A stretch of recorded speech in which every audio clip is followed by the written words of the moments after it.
দৌলতদিয়া ঘাটে বাস ডুবির ঘটনায় ১৬ জনের মরদেহ উদ্ধার। নিখোঁজ অনেকে দাবি স্বজনদের তালিকা করছে জেলা প্রশাসন। ৭১-এর কালরাত্রি স্মরণে নানা আনুষ্ঠানিকতা। স্বাধীনতা দিবসের আয়োজনের জন্য প্রস্তুত প্যারেড গ্রাউন্ড ও জাতীয় স্মৃতিসৌধ, থাকছে কয়েক স্তরের নিরাপত্তা।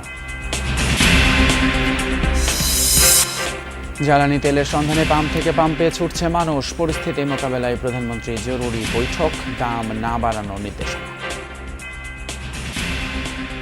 আমাদের মাননীয় প্রধানমন্ত্রী স্পষ্টভাবে জানিয়েছেন জ্বালানির দাম বাড়ছে না।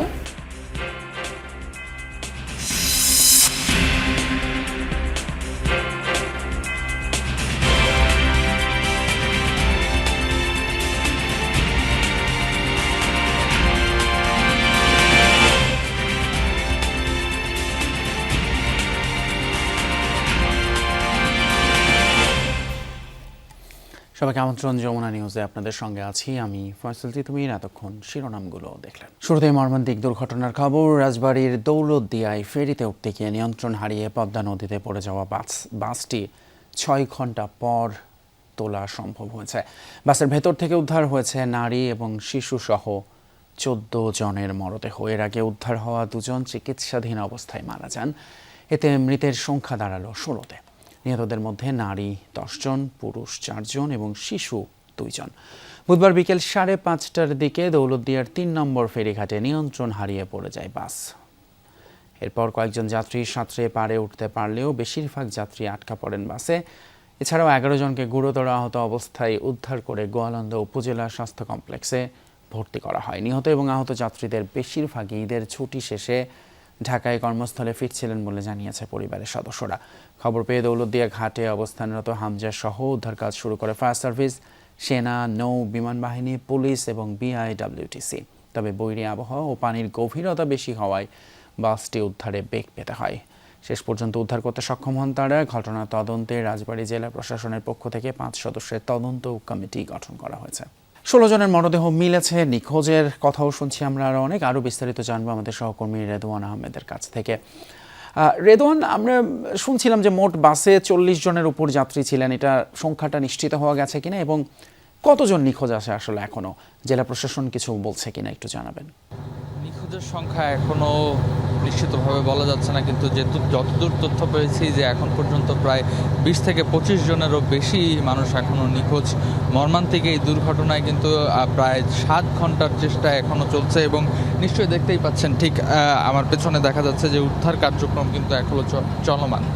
মূলত উদ্ধারকারী জাহাজ হামজা দীর্ঘ ৭ ঘন্টা ধরে এই উদ্ধার কার্যক্রম চালাচ্ছেন এবং এখন পর্যন্ত এই ৭ ঘন্টা পর এসে আসলে আমরা দেখতে পাচ্ছি যে বাসের অনেকটা অংশই কিন্তু দৃশ্যমান এবং এখন পর্যন্ত প্রায় ১৬ জনেরও বেশি মানুষের মরদেহ উদ্ধার করা হয়েছে। তার মধ্যে রয়েছেন বেশ কয়েকজন পুরুষ, মহিলা এবং শিশুদের মরদেহ উদ্ধার করার পর তাদেরকে কিন্তু সাথে সাথেই স্থানীয় যে উপজেলা হাসপাতাল সেইখানে নিয়ে যাওয়া হয়েছে। মূলত এই রাজবাড়ির দৌলতদিয়া পদ্মাঘাটে যে বাসটি মর্মান্তিকভাবে যে দুর্ঘটনাটি হয় সেই বাসটিতে কিন্তু প্রায় ৪০-এরও অধিক যাত্রীরা অপেক্ষা করছিলেন এবং যেহেতু বাসটি ফেরিতে ওঠার জন্য প্রস্তুত ছিলেন সেই জন্য কিন্তু কয়েকজন যাত্রী নিচে দাঁড়িয়ে অপেক্ষা করছিলেন, যার কারণে এমন কয়েকজন প্রত্যক্ষদর্শীদের সাথেও কিন্তু আমাদের কথা হয়েছে এবং তারা যেটি বলছিলেন যে এই যে দুর্ঘটনা বাসটিকে একেবারে ঠিক ফেরিতে ওঠার জন্য অপেক্ষা করছিলেন এবং আগের ফেরিটি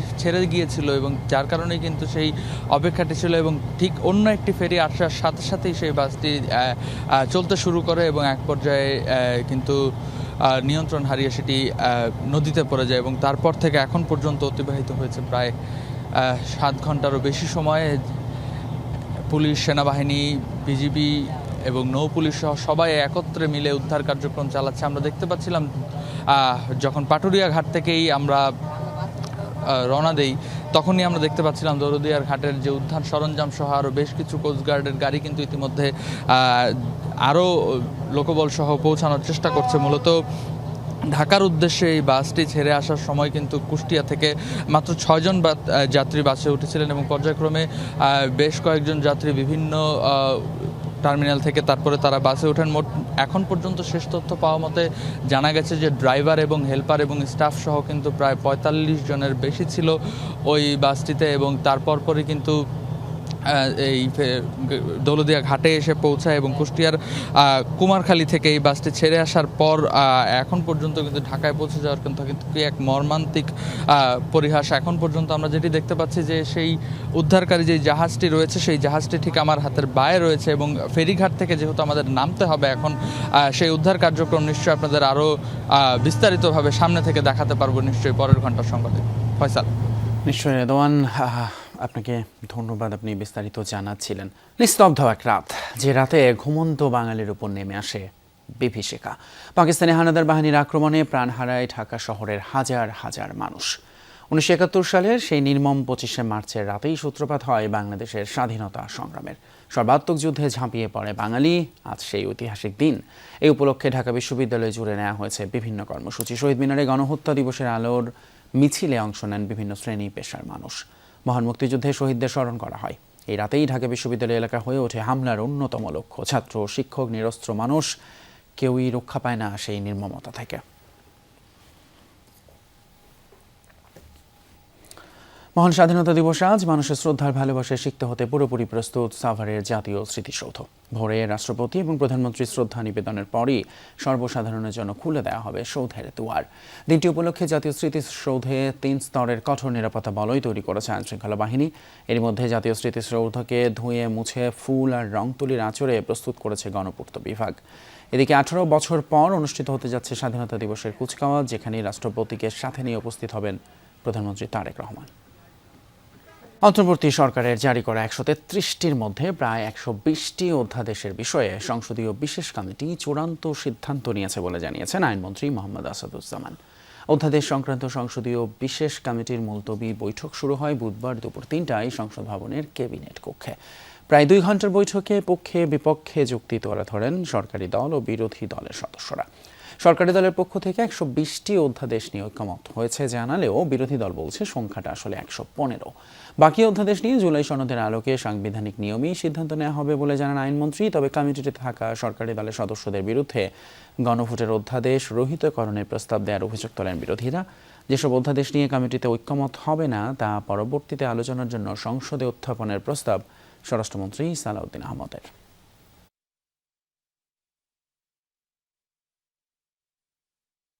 একটা ভাগ হচ্ছে অধ্যাদেশগুলো যেভাবে উত্থাপিত হয়েছে, প্রণীত হয়েছিল সেভাবে পাশ করা, আর কিছু কিছু অধ্যাদেশের বিষয়ে কিছু সংশোধনী সহ বিল উত্থাপিত হবে। ওনারা সংশোধনী নিজেরাই আনছে, আবার যেটা এই সংশোধনী সহ একমত, আমরা একমত হয়ে গেছি। আবার আমরা কোনোটায় সংশোধনী দিয়েছি, সেটা সংশোধনী সহ একমত হয়েছে। জুলাই সনদের শর্তই হলো 1 থেকে 47 পর্যন্ত সংবিধান সংশোধন সাপেক্ষে। অন্যদিকে মুলতবির পর আগামী সংসদ অধিবেশনের প্রথম দিনেই সংস্কার ইস্যুতে পরিষ্কার সমাধান না হলে জনগণ রাজপথে নামবে বলে হুঁশিয়ারি দিয়েছেন বিরোধী দলীয় নেতা ডাক্তার শফিকুর রহমান। জাতীয় প্রেস ক্লাবে আলোচনা সভায় যোগ দিয়ে জামায়াত নেতারা বলেন, পাকিস্তান ভোটকে অস্বীকার করেছিল বলে 1971 সালে তাদের চরম মূল্য দিতে হয়। বিএনপি ও জনগণের হ্যাঁ ভোটকে অস্বীকার করলে চরম মূল্য দিতে হবে।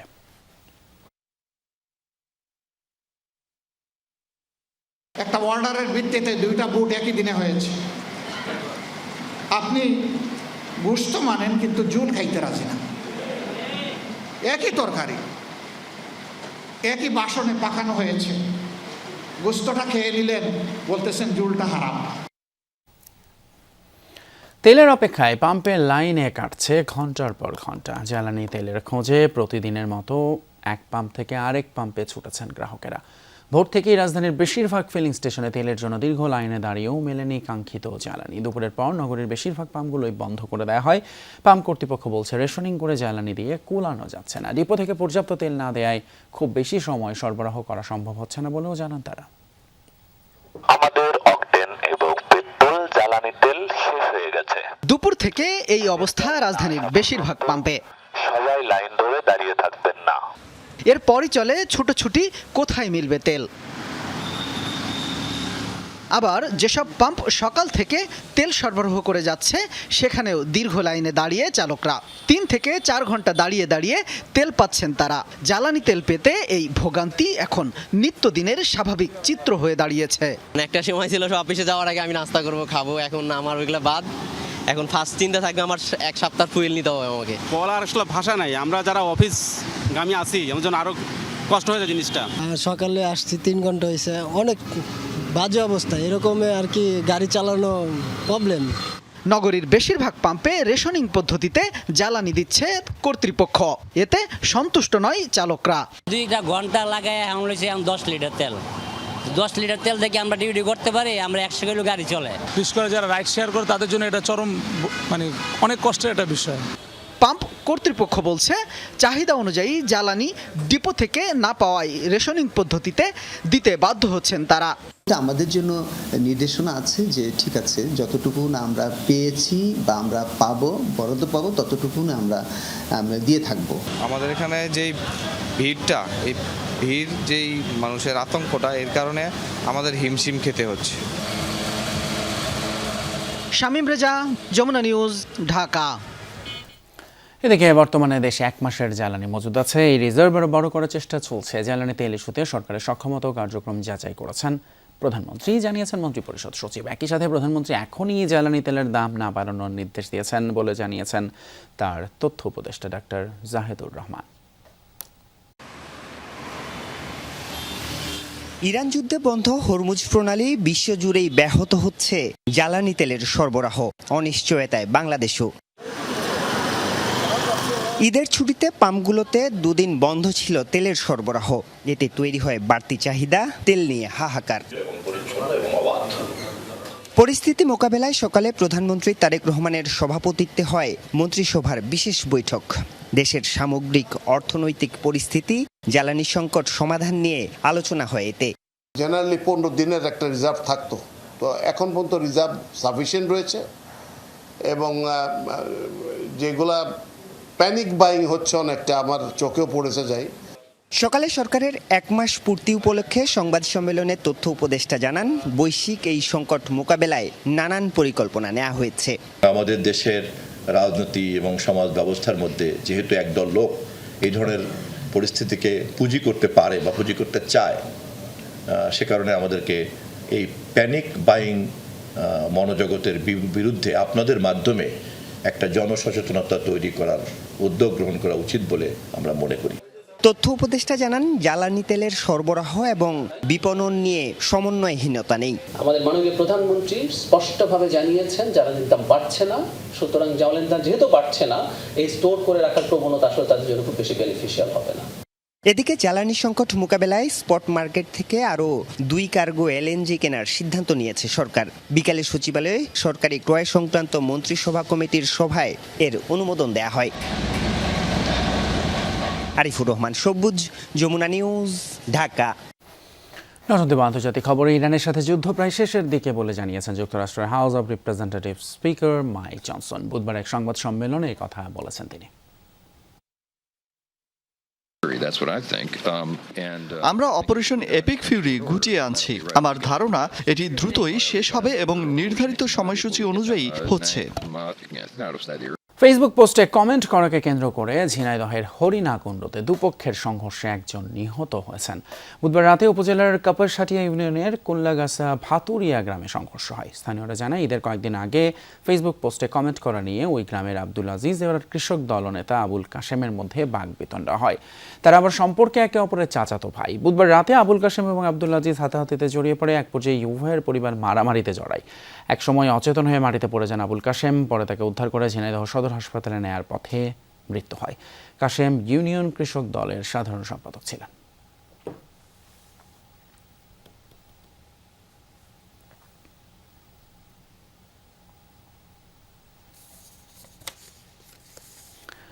কুমিল্লায় ট্রেন এবং বাসের সংঘর্ষে 12 জন নিহতের ঘটনার মামলায় আরও এক আসামি অস্থায়ী গেটম্যান কাউসারকে গ্রেপ্তার করেছে রেলওয়ে পুলিশ। বুধবার সন্ধ্যায় তাকে কুমিল্লা জেলার সদর দক্ষিণ উপজেলার বিজয়পুর থেকে গ্রেপ্তার করা হয়। এর আগে গতকাল মঙ্গলবার অভিযান চালিয়ে মামলার প্রধান আসামি হেলাল উদ্দিনকে কুমিল্লার ব্রাহ্মণপাড়ার শঙ্কুচাইল এলাকা থেকে গ্রেপ্তার করে র্যাব। পুলিশ জানায় মামলায় কাউসারের সংশ্লিষ্টতার বিষয়টি প্রতীয়মান হওয়ায় তাকে গ্রেপ্তার করা হয়েছে। তবে মামলার এজাহারভুক্ত আসামি মেহেদী হাসান এখনও পলাতক রয়েছেন। আটক কাউসার নিজেও একজন অস্থায়ী গেটম্যান। রিয়েজেন্টের মেয়াদ নেই, জাল স্বাক্ষরে তৈরি হয় রিপোর্ট, নেই পর্যাপ্ত চিকিৎসক, নার্স, এমন নানা অনিয়মের প্রমাণ মেলায় রাজধানীর চাংখারপুলের 5টি বেসরকারি স্বাস্থ্য প্রতিষ্ঠান বন্ধ করে দিয়েছে স্বাস্থ্য অধিদপ্তর। এছাড়া জরিমানা করা হয়েছে 2টি প্রতিষ্ঠানকে। বুধবার সকালে এই এলাকার হাসপাতাল, ডায়াগনস্টিক সেন্টারগুলোতে অভিযান চালায় স্বাস্থ্য অধিদপ্তর। ঢাকা মেডিকেলের কাছেই হেলথ এইড ডায়াগনস্টিক সেন্টার। ল্যাবে কাজ করা ব্যক্তির নাম আবির, কিন্তু একটু আগেই দেয়া রিপোর্টে স্বাক্ষর করা ব্যক্তি আল মামুন, অথচ তিনি ঈদের ছুটিতে। আর যে চিকিৎসকের নাম ও সিল ব্যবহার করা হয়েছে তিনিও আসেন না অনেক দিন। আপনি যে আল মামুন নামে সিগনেচার করেছেন সেটা কি হবে?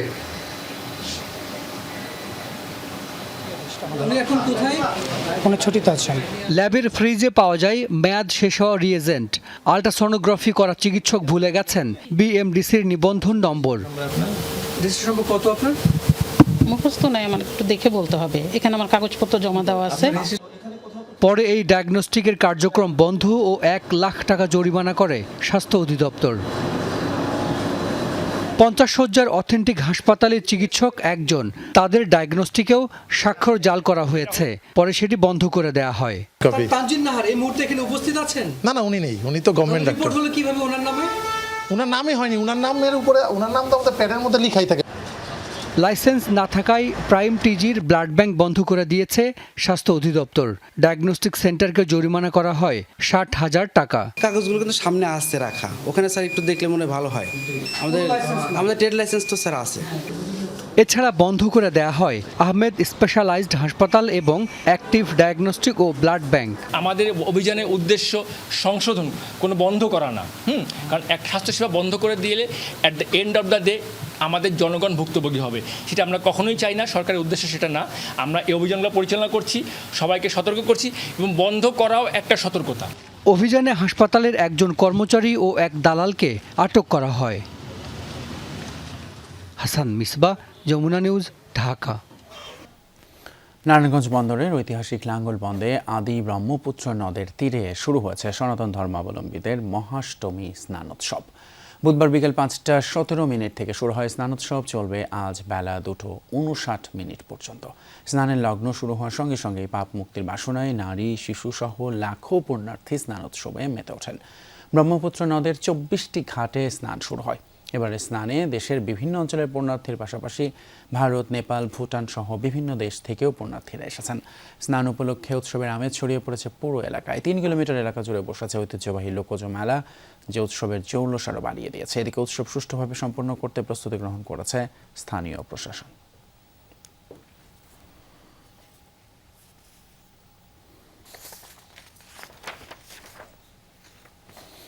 দর্শক, এই ছিল যমুনা নিউজে এখনকার মতো। এতক্ষণ সাথে থাকার জন্য ধন্যবাদ আপনাদের সবাইকে।